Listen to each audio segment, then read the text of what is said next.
माननीय अध्यक्ष महोदय, मैं आपका हृदय से धन्यवाद करता हूं। मैं पहली बार विधानसभा के सदस्य के रूप में महामहिम राज्यपाल के अभिभाषण पर माननीय कैलाश जी ने जो प्रस्ताव रखा है उसके समर्थन के लिए मैं खड़ा हुआ हूं और मैं आपका संरक्षण भी चाहूंगा, क्योंकि पहली बार मैं अपना भाषण के तौर पर आज सदन में रख रहा हूं। जितनी मेरी समझ है, मेरी पहली व्यवस्था का प्रश्न आपके सामने है कि जिसको सदन आसंदी की अनुमति हो उसका अगर माइक चालू रहे तो शायद व्यवस्था ठीक होगी। सदन के नेता और नेता प्रतिपक्ष, उनको तो हस्तक्षेप करने का अधिकार है, वो रहना भी चाहिए। और मुझे लगता है कि मेरे जैसे व्यक्ति के लिए सामने जो अभिभाषण है, मैं उसके एक यहां से प्रारंभ कर रहा हूं तो महामहिम राज्यपाल के स्कोर्ट के साथ कि मेरी सरकार ने कार्यभार ग्रहण करते ही आजादी के अमृत काल में प्रदेश की 8.5 करोड़ जनता के लिए विकसित भारत हेतु विकसित मध्य प्रदेश के निर्माण के नए विजन और नए मिशन पर नई ऊर्जा, नए उत्साह, नए उल्लास, नई उमंग और नए संकल्प के साथ काम करना प्रारंभ कर दिया है।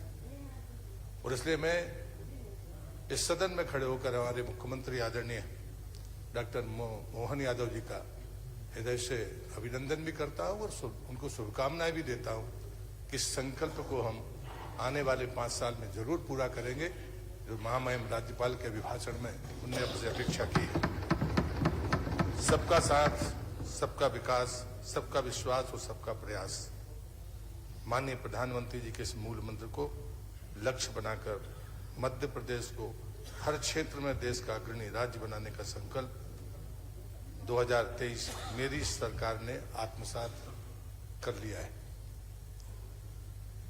अध्यक्ष महोदय, मेरे लिए समर्थन में भाषण करने से ज्यादा आज का दिन इसलिए महत्वपूर्ण है कि हम जिन सदनों में होकर आते हैं, और जो बात कैलाश जी ने कही थी कि आप 4 सदनों के प्रतिनिधित्व करने वाले पहले विधानसभा के अध्यक्ष हैं, मेरे लिए सब समर्थन करना जरूरी नहीं है। मेरे जीवन के लिए महत्वपूर्ण बात है कि जब हम महामहिम राज्यपाल का पहला अभिभाषण सदन सुनता है, उसी समय यह तय हो जाता है कि आने वाले 5 साल में किस दिशा में जाने वाले हैं। सरकार अपना मंतव्य बताती है, लेकिन सदन को भी यह तय करना होगा कि हम किस नियत और नीति के साथ इन 5 सालों में अपनी यात्रा को पूरा करेंगे। ये बात मेरे लिए जरूरी है, हम सबके लिए जरूरी है। जो पहली बार इस सदन के भीतर आए हैं वो आज से ही अपनी धारणा बनाएंगे कि सदन कैसे चलेगा। पक्ष और विपक्ष के बीच में जो बहस होगी वो व्यक्तिगत होगी या संस्थागत ऊंचाइयां देने के लिए होगी।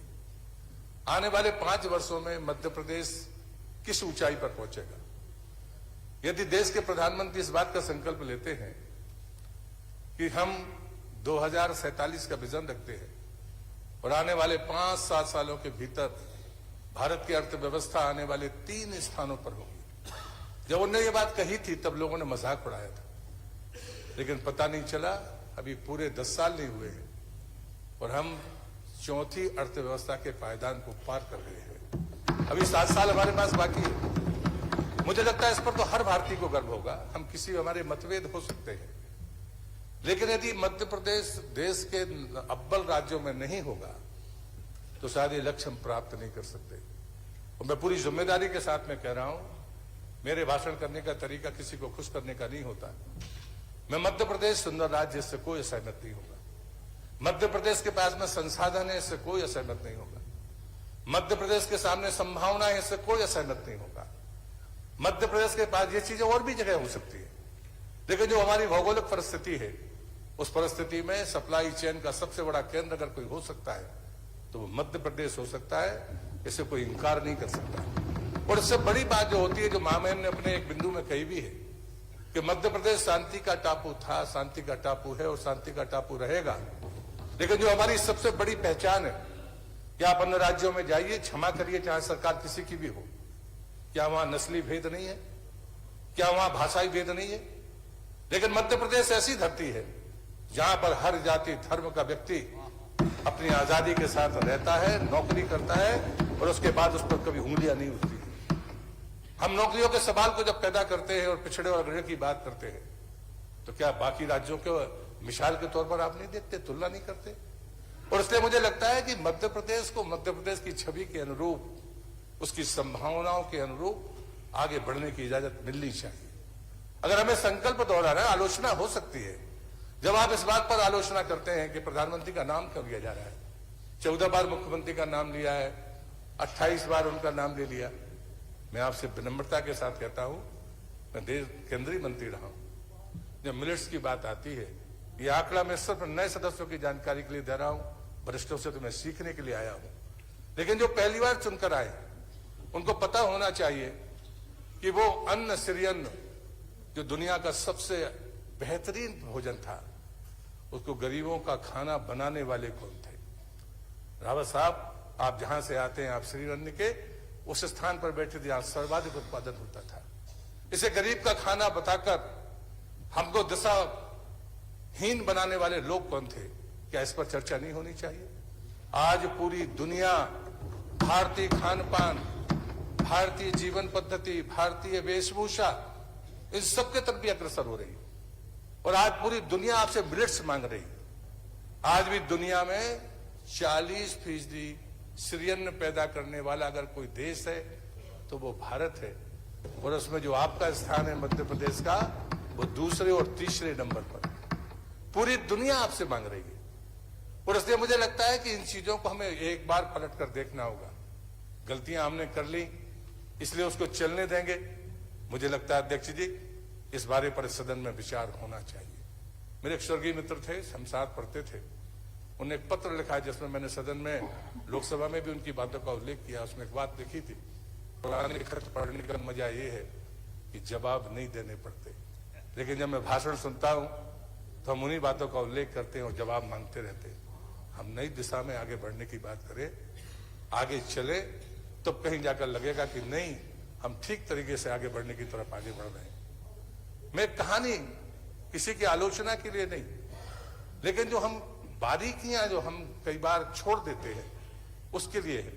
अध्यक्ष जी, ये महाभारत की सत्य कथा है कि जब सारा संवाद हो गया, अर्जुन युद्ध के लिए तैयार नहीं थे, कृष्ण ने उनको तैयार कर लिया, लेकिन जैसे ही अर्जुन तैयार हुए और सेनाएं आमने सामने खड़ी थी, तो कृष्ण ने अर्जुन से कहा कि अर्जुन, ये जो वृक्ष दिख रहा है वहां जाना, वहां पर एक घोंसले में 4 अंडे रखे हैं एक पक्षी के, उसको निकालना और इतनी दूर रखकर आना जहां पर युद्ध कितना ही भीषण हो, उसका ताप इन अंडों पर पड़ना नहीं चाहिए।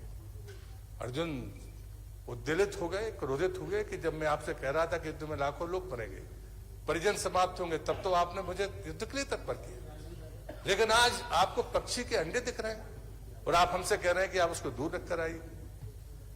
तब कृष्ण ने जो बात कही थी वो हम सबके लिए मुझे लगता है कि ज्यादा महत्वपूर्ण है।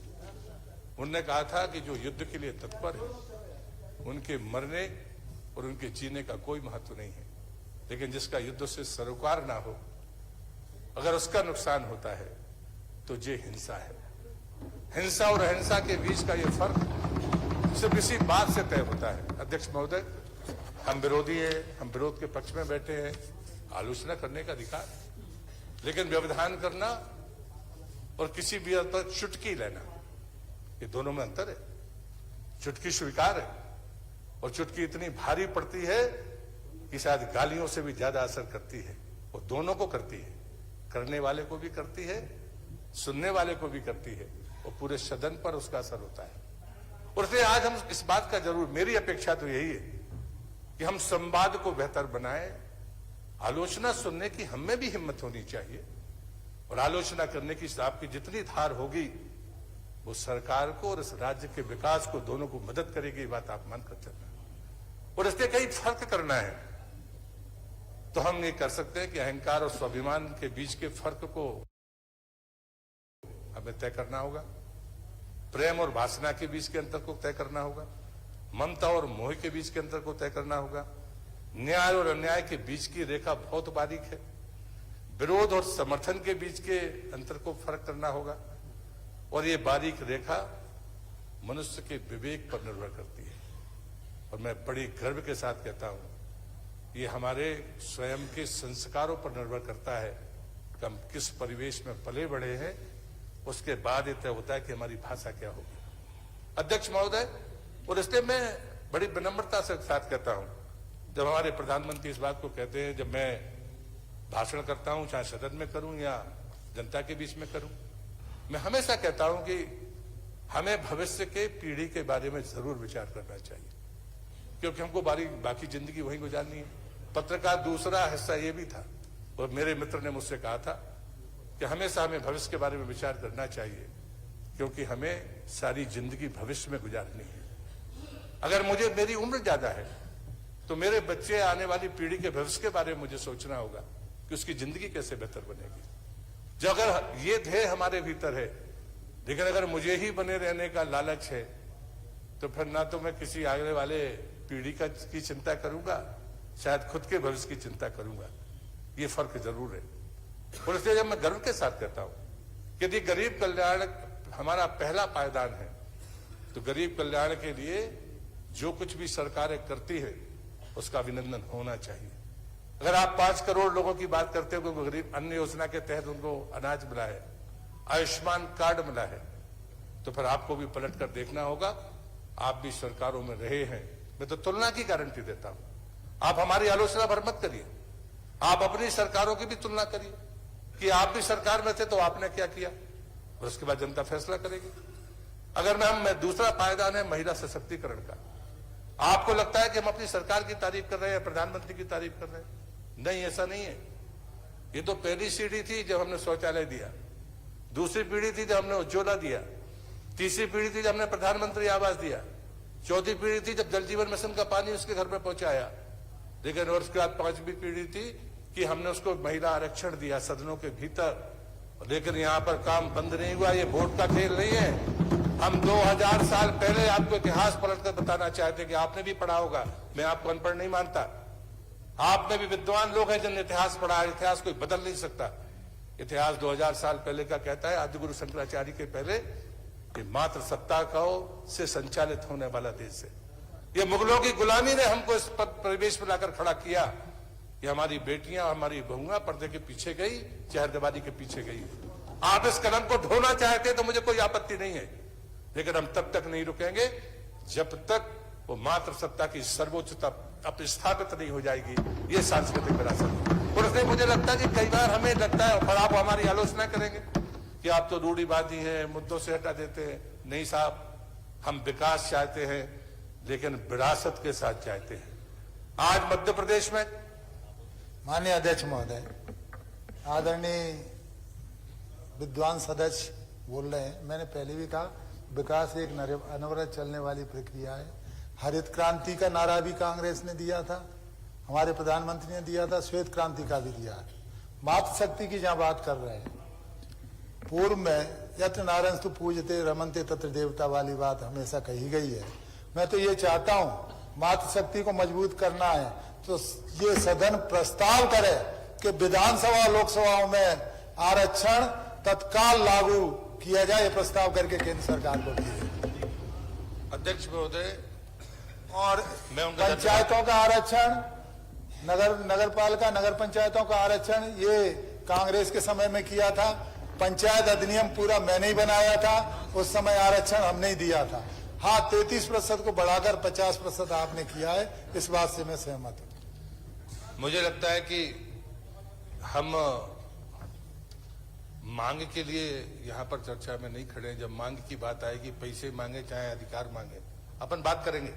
आज पहला दिन है और हम राज्यपाल के अभिभाषण पर बात कर रहे हैं। और जो बात मैं कह रहा था कि जब मैं ये कहता हूं हमारा विकास विरासत के साथ, जो आपने गलती की आजादी के बाद, ये आपकी सबसे बड़ी भूल है। आप पलट कर देखना, आज आप महापुरुषों की बात करते हैं। मैं सदन का सदस्य 1989 में बनकर पहुंचा था। 1990 के पहले संसद के सेंट्रल हॉल में डॉक्टर अंबेडकर को स्थान नहीं था। ये आपकी भूल है। और इसलिए मुझे लगता है कि महापुरुषों के साथ में अगर डिस्क्रिमिनेशन हुआ, उनके साथ में अगर भेदभाव हुआ है, इतिहास किसी की मर्जी से लिखा नहीं जा सकता। इतिहास किसी की मर्जी के आधार पर चल नहीं सकता। इतिहास आईना दिखाता है आने वाली पीढ़ी को। गलतियां कोई भी करे वो लिखी जाती है। और इसलिए मैं कहता हूं कि हमारा विकास सिर्फ विकास नहीं है, हमारा विकास विरासत के साथ विकास है। कांग्रेस की अगर जो सबसे बड़ी भूल है अध्यक्ष महोदय, विरासत का अपमान करना है। आपने, मैं मानता हूं कि मध्य प्रदेश जैसी धरती पर जहां पर 1000 साल पुराने, 1200 साल पुराने, 1500 साल पुराने हमारे स्थान हैं, मैं पूछता हूं आप इतने लंबे समय सरकार में रहे, आपने उनको क्या किया? नहीं, मुझे लगता है कि पर आप जवाब, आपके लिए जवाब जो हमारे महापुरुष अम्बेडकर जी के बारे में कांग्रेस ने अपमान किया, आप खड़े हुए, मैं इसको विलोपित कर दें। माननीय अध्यक्ष महोदय, ऐसे माननीय अध्यक्ष महोदय, इसको विलोपित करवा। प्रश्नकाल नहीं है, उनको प्रश्नकाल नहीं है, लेकिन उन्होंने आरोप लगाया है। नहीं, आरोप नहीं लगाया मैंने। कानून मंत्री भी हमने बनाया, बाकी लोग आपने कहा है, उनको लोग भी बोलेंगे ना। माननीय अध्यक्ष महोदय, रावत जी, आप तो इतने वरिष्ठ सदस्य हो, बार-बार बोल रहे हो। ओ भैया, ध्यान से भाई, इनको भी तो समझा दो जरा। एक मिनट आप अभी समझा रहे हैं, दो चुनाव हराए आपने, कांग्रेस ने हराए दो चुनाव बाबा साहब को। जो राजू रावत जी, आपने हराए कांग्रेस ने दो चुनाव बाबा साहब को। प्लीज वरिष्ठ सदस्य और ऐसे मेरा सभी सदस्यों से अनुरोध है कि ये प्रश्नकाल नहीं है। यदि किसी तरफ से कोई बात आ भी रही है तो हमारी तरफ से बहुत सारे दूसरे सदस्य बोलने वाले हैं, तो वो लोग उसका जवाब दे सकते हैं। हम वाद विवाद करेंगे, प्रश्न जैसे करेंगे तो टाइम भी लगेगा और बात भी नहीं होगा। मेरा आपसे निवेदन है कि जब आप कल व्यवस्था दे चुके तो माननीय विद्वान सदस्य को भी आप कह सकते हैं। नहीं, कल उस पर व्यवस्था आ गई है। चलो कंटिन्यू करें। बहुत बहुत धन्यवाद अध्यक्ष महोदय। मैं प्रतिपक्ष का से आग्रह करता हूं कि जब भी कोई वरिष्ठ सदस्य खड़ा होगा हमें सुनना चाहिए, तो मैं सम्मान से बैठा।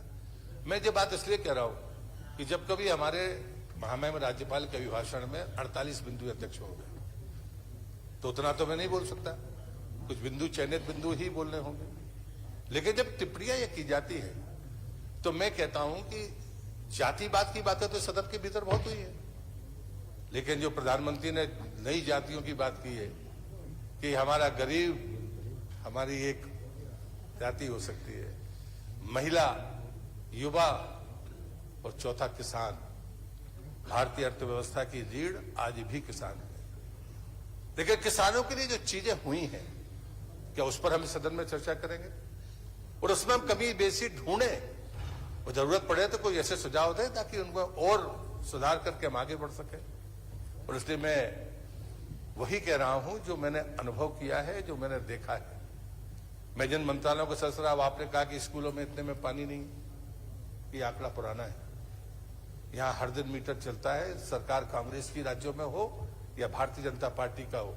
भारत सरकार अपने आंकड़े नहीं देती, राज्य सरकारों से आंकड़े लेती है। और मुझे गर्व है कि जल जीवन मिशन 15 अगस्त 2019 को शुरू हुआ था अध्यक्ष महोदय, तब कुल 13 करोड़ 27 लाख परिवारों के पास पाइपलाइन से पानी था। तब स्कूलों में, अस्पतालों में, ग्राम पंचायत भवनों में कहीं पर भी 30% से ज्यादा पानी का कनेक्शन नहीं था। लेकिन आज राज्य में जहां कांग्रेस की भी सरकार होगी वहां भी पलट कर देखिए कि 80% से कम का आंकड़ा नहीं है जहां पर पानी पहुंचा था। उस समय कुल 13% के पास पानी था। और आज जब मैं सदन में भाषण कर रहा हूं, उस समय 73% परिवारों के पास देश में पानी है। मैंने ये नहीं कहा कि इस राज्य में या उस राज्य में। और ये मीटर अगला जब मैं भाषण दूंगा तब तक ये आंकड़ा बदल चुका होगा। जब कल आप वेबसाइट देखेंगे तो आंकड़ा बदल जाएगा। इस प्रशासनिक काम करने के तरीके को, इसका अभिनंदन होना चाहिए। ये कार्य प्रणाली ऐसी है जो सिर्फ आश्वासन नहीं देती। आपने विकसित भारत संकल्प यात्रा की बात की है, हमें पहले जानने की कोशिश तो करनी चाहिए। पहले जनता नेता के दरवाजे पर जाती थी, जनप्रतिनिधियों के पास जाती थी। आज सरकार कह रही है एक बार जाइए, सरकारी अमला भी जाएगा, जनप्रतिनिधि भी जाएंगे। जरा देखिए कोई गरीब रह तो नहीं गया जिसके सिर के ऊपर पक्की छत नहीं है? ये ढूंढने के लिए है, ये वोट के लिए नहीं है। क्या इस समीक्षा के लिए आप तैयार नहीं है? यही तो आप अपना अधिकार मानते हैं। विपक्ष का अधिकार ये है कि आप कमियां ढूंढकर सरकार के सामने रखते हैं। अरे सरकार ही कमियां ढूंढने के लिए निकली है।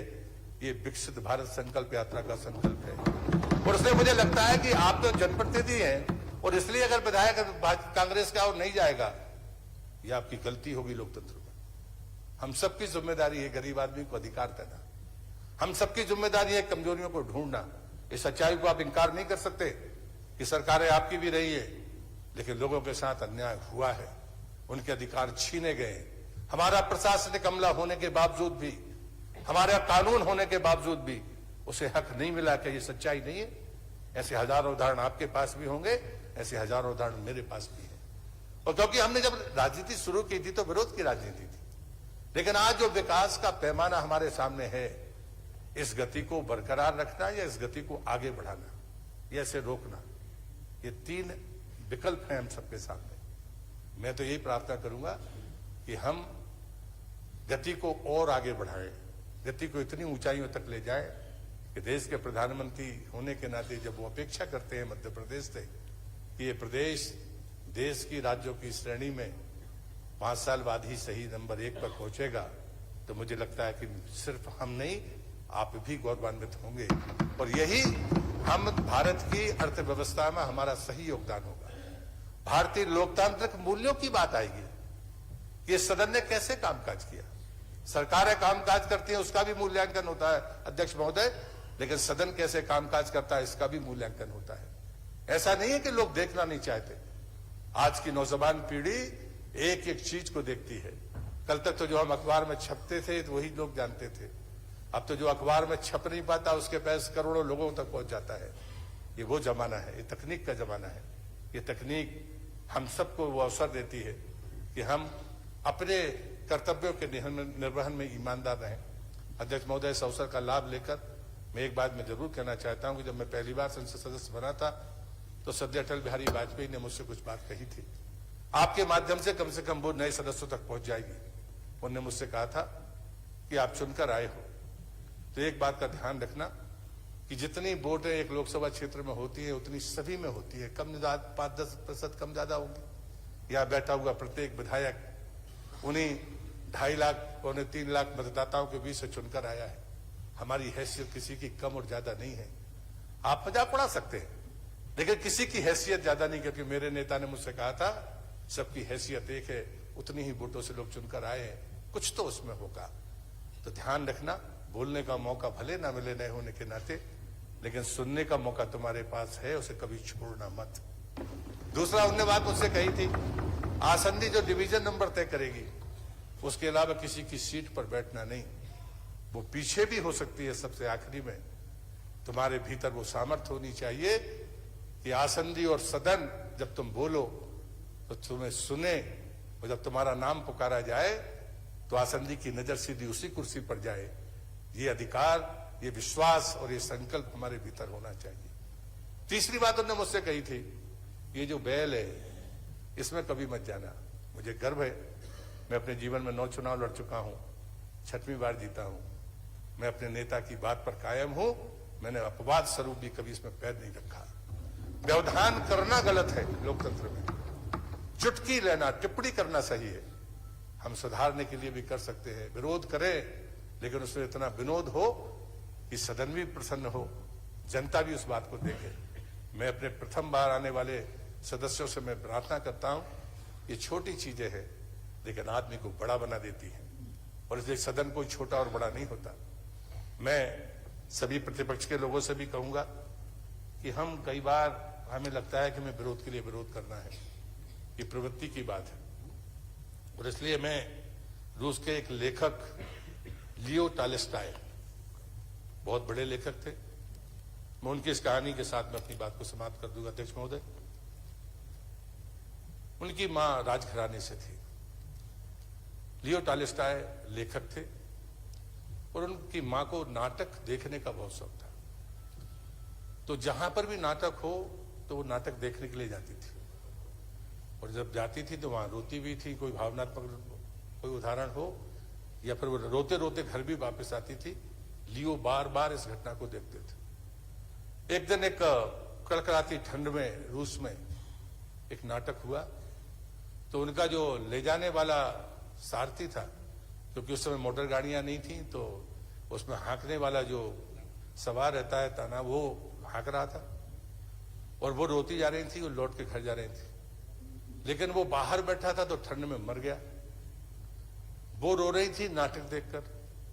दूसरा ताना चलाने वाला आया, उनको लेकर घर आ गया। लियो के सामने वो घटना सामने आई। लियो ने कहा, नाटक देखकर मां तुम्हारे आंखों से आंसू निकल आते हैं, लेकिन तुम्हारा तांगा सवार मर गया, उस पर तुम्हारे आंसू नहीं आए। ये घटनाओं को कहना और घटनाओं को अनुभूत करना। हम किसी घटना से प्रभावित हों, किसी पात्र से प्रभावित होते हैं, लेकिन वास्तविक घटना से प्रभावित ना हो, ये दुराव समाज के बीच में चलेगा नहीं। और इसलिए मुझे लगता है संवेदनशीलता ये कहती है कि हम खाली नाटक न करें, हम वो अभिनय से मुक्त होकर सत्य घटनाओं की तरफ आगे बढ़े। राज्यपाल, महामहिम राज्यपाल का अभिभाषण आने वाले 5 साल में मध्य प्रदेश को ऊंचाइयां देने वाला है। हम भारत सरकार के सहयोग से, अपने विचार की ताकत से, हमारा संकल्प है। जनता के बीच में हम जो लेकर गए थे, वो बातें चाहे अनाज खरीदने के हों या घर तक पानी के पहुंचाने के हों, हम वोट के लिए नहीं करते, ये हम पूरा करके बताएंगे। आप लाडली बहना की बात कर रहे हो, हम लखपति बहना बनाकर बताएंगे। मैं फूड प्रोसेसिंग मंत्री हूं। और इसलिए मुझे लगता है कि जो समूहों की चर्चा की गई है, आप भी जानते हैं, आप भी गांव के परिवेश से, मैं भी ग्रामीण क्षेत्र के परिवेश से आता हूं। प्रधानमंत्री ने जब कहा था कि फूड प्रोसेसिंग के क्षेत्र में 24 लाख लघु उद्यमी काम करते हैं, हम 2 लाख लघु उद्यमियों को छांटे और उनको तकनीक भी दें और पैसा भी दें। 10,000 करोड़ रुपया प्रधानमंत्री ने रखा था। कोई रोड मैप नहीं था अध्यक्ष महोदय, लेकिन आज मुझे गर्व है कि आज चाहे वो व्यक्ति हो, चाहे वो सोसाइटी चलाता हो, चाहे समूह चलाता हो, और चाहे एफपीओ चलाता हो, उसके पास में विकल्प है। उसे तकनीक का साधन भी मिल सकता है, पैसा भी मिल सकता है। और आज आपकी आंखें भी देखती होंगी कि जिनको हमने चेहर दीवारी में बंद किया था, आज वो स्वाभिमान के साथ धन कमाकर अपने परिवार में भी अपना सम्मान कायम कर रही हैं। ये यात्रा चलती रहेगी और मुझे लगता है मैं फिर से महामहिम राज्यपाल के अभिभाषण का समर्थन करते हुए आपको धन्यवाद देते हुए और सदन को धन्यवाद देते हुए अपनी बात समाप्त करता हूं। बहुत बहुत धन्यवाद। आज भोजन अवकाश